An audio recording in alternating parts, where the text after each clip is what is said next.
Hello everyone, today in Sangee's Cookery, we're going to see how to make Kalyana More Kolambu. More Kolambu is another classic recipe from the Tan Bram cuisine. It is basically a mixture of coconut and yogurt based gravy along with few spices. And Kalyana More Kolambu is, Kalyana means wedding. So in weddings, they are usually prepared by frying the lady's finger and adding it in the more kolambu. So that's why it is called as a Kalyana more kolambu. So today I'm going to make it in that style.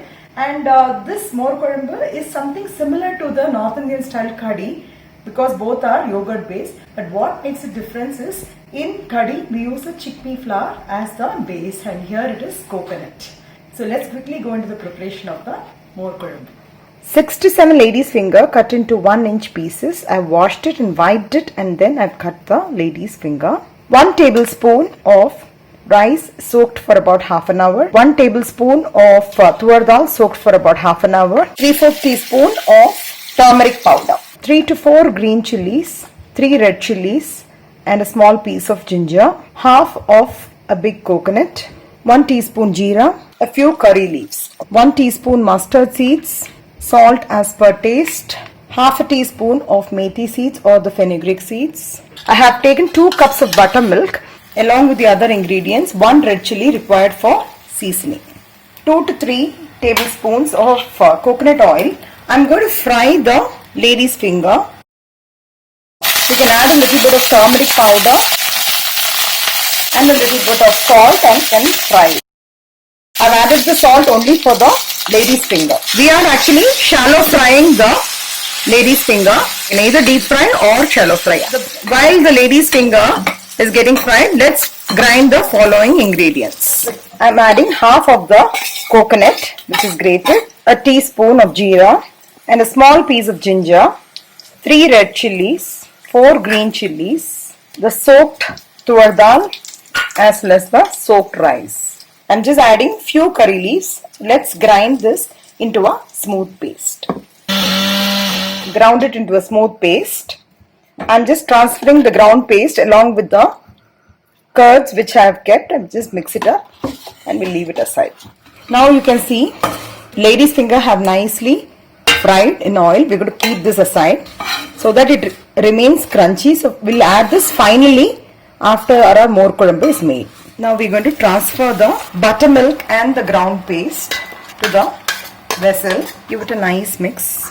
Few people what they do is they just do the seasoning and they fry the bindi and on that they will add it. I always prefer to add the seasoning at last so that it the aroma in the more kolambu maintains. Just going to add some salt.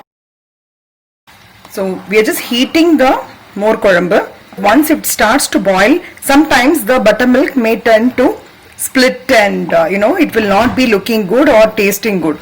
So just before the boil we need to switch off the gas. I'm also adding the fried bindis. Now we can switch off the gas because it is slightly started to bubble from the sides if you see. So before it starts bubbling completely, I'm going to switch off the gas. 2 to 3 teaspoons of coconut oil. Coconut oil gives a very good flavor. A teaspoon of mustard seeds and half teaspoon of fenugreek. I'm also adding the red chili. A 1/4 teaspoon of turmeric powder. Adding some curry leaves.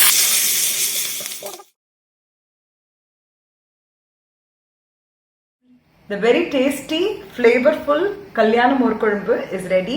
Normally, in a thicker form, you can see the consistency. It is more thicker, and this goes very well with parippu usli. That's a very good combination. Basically, those days they have selected the combination in such a way that you get the protein from the vegetables. If in case I'm making a sambar, you can actually have some other vegetable.